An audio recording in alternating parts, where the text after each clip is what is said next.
Hey guys, welcome back to the channel. Today you can tell by the title and the thumb, and today I'm going to be reviewing two best, most budget friendly shotgun microphones for your camera, and these are really useful especially when you're a content creator on YouTube, or if you're just a beginner, filmmaker, whatever. These are extremely useful because they really up your game. So as you guys know, audio is like one of the most important part of video. When you're making videos, audio is like the key. If you have a good video, that's one thing, but you can have crappy video and good audio and they'll be even better rather than having super good video. So for example, if I use audio like this, the audio right now is coming straight out of my camera, it would sound horrible. Like, you guys wouldn't tune into a video, you'd have heard this audio and you were like, nah, I ain't watching this. But when you're hearing this audio right now, you guys are like, hey, this sounds good, this is professional grade audio. Even though it's not professional grade audio, it is tampered with a lot just to make it sound good, because I am using like a different microphone. I'm actually using like a studio microphone at the moment. But yeah, these two microphones are best microphones to start off with. This one's the more cheaper one out of the two. So this is the Taxa SGC598. It is a very cheap microphone. I think it goes around 20 bucks. It is from a Chinese market share thing place. You can buy on eBay, you can buy on Amazon I think as well. It takes forever to arrive, but it really is worth it. To start off with, it teaches you how microphones work. It's got the on and off switch. Also has the 10 decibel boost on here. So if you're a little bit further away from the microphone, you can actually have the 10 decibel boost on the right hand side over here. Turn it on. And then you can actually, you know, the audio will pick up much nicer, much better. And also you have a low pass filter, or actually no filter and a low pass filter, or this might be a high pass filter. One of them, I always get confused. Even on professional grade microphones, they never tell you which one it is. It's just a little squiggly line. I think that's a low pass filter.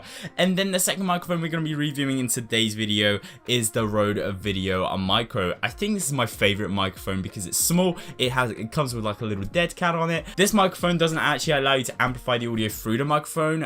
It amplifies it through the amps in the camera itself, so it does depend on what camera you have, will depend on the audio quality that you have, where on the other hand this mic, whereas on the other hand, the Taxa microphone actually has a battery insert, so it actually amplifies the audio from the camera itself through the battery, and then you can amplify it as well in your camera if you need to. But most cameras nowadays have really good amplification, especially the mirrorless cameras. They don't have any static, or hardly any static. Is super easy to edit out. Okay, so going in price range, you're starting off with the cheaper microphone, averaging around 20 bucks, which is the Taxa microphone.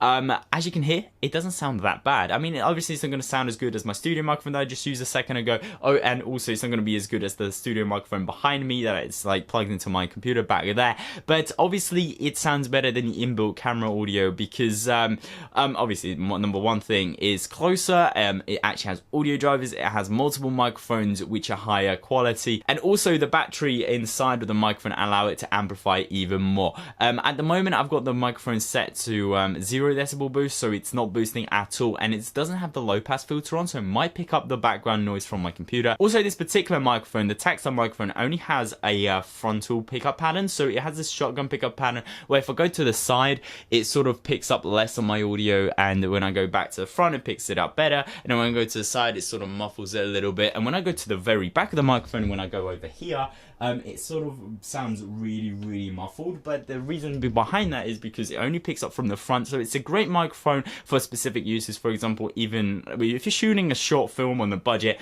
I would recommend this mic. My friend actually borrowed this microphone from me like a couple of weeks ago because he was shooting a short film and he couldn't actually rent out a proper microphone he used, and he was like, man, this microphone, I mean, it's not the greatest quality, but you can touch up the audio like that, you know, in Audacity, or you can touch it up in Audition, whatever audio software you have, and it will sound amazing. So I mean, it's a great piece of kit to start off with, to start learning with, and it's great for specific uses, especially when you just want to record a specific type of audio and don't want any of the ambient sounds around you. So coming back to the Taxa microphone, once again, I have put it to 10 decibel boost, and it is much louder with 10 decibel boost. I think it's peaking at the moment, so the audio isn't as great. I would have to move back for it to sound much better, but also when you do set it to 10 decibel boost, it picks up way more ambient sound, which sort of, you know, you've got to sacrifice something. If you want to record something really far away, and right now I think I'm just like 24 inches away from the microphone.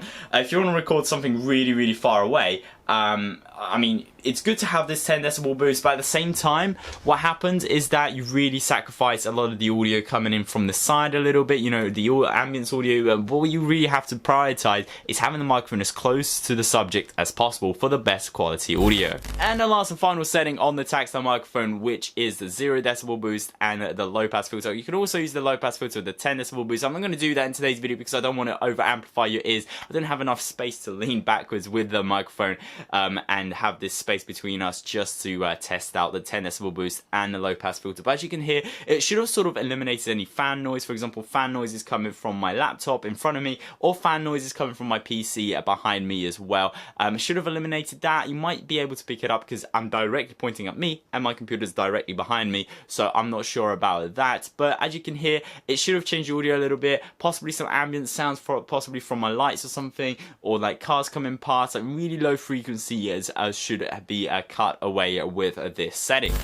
So finally, we plugged in the Rode Video Micro into my camera. As you can hear, it sounds pretty decent. This microphone averages around 60 to 80 bucks. It really does depend where you live in the world, and it does depend if you get it on like a bit of a sale. I mean, now it's Christmas, so it might be on a little bit of a sale. It was on sale during like Cyber Monday and Black Friday, which was pretty cool. I personally got this microphone about last year-ish, and I paid about 60 bucks for it, so I did get it a little bit cheaper than everybody else. I found it with a slightly damaged box. That's what I found it with, and because the box was damaged, they sold it a little bit cheaper than all the other ones. So as you can hear, this microphone sounds pretty decent. It sounds a little bit better than the tactile microphone, well, and it sort of is expected because, you know, you pay for what you get for. You pay a little bit more, you get higher quality. You pay a little bit less, you get like lower quality. But it doesn't always add up like this. You know, this Video Micro, it sounds really good. If I, for example, upgrade to an even more expensive microphone, for example, the Video Mic Pro,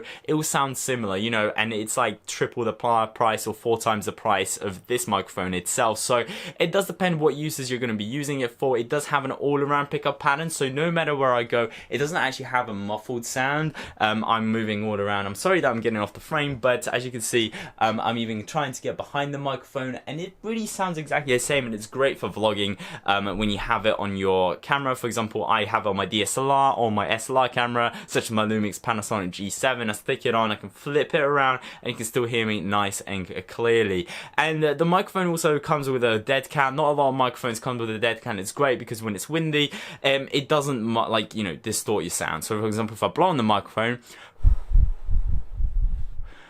no distortion. Whereas if I would have blown on any other microphone without, for example, the dead cat, for example, my my studio microphone right here, it really distorts the sound. So as you can hear, it's really great microphone. It doesn't have all the other options that the tactile microphone does have, such as the low pass filter or the 10 decibel boost. So if your camera has really bad amplification within itself, such as the Canon 700D, it's horrible for amplifying sound. It gives this really loud static noise, whereas the Panasonic G7, as you can hear, it doesn't. So it will depend on what camera you use, or depend on the audio quality of those microphones. So don't be mad at me if you have a camera which is bad at amplifying sound and you buy the Video Micro because you think it's a better option. Do see what you're going to be using the mics for. Do see which cameras you're going to use it. Do research the cameras that you have and see if the microphones pair up well with the equipment you have at the moment. Okay, so unfortunately this does bring us to the end of the video. As you guys can see, the audio from both of the microphones are pretty decent. It will depend what you're using the microphones for, what sort of scenarios, what situations you're going to be using them for, will depend on the audio quality you're going to get out of both the microphones.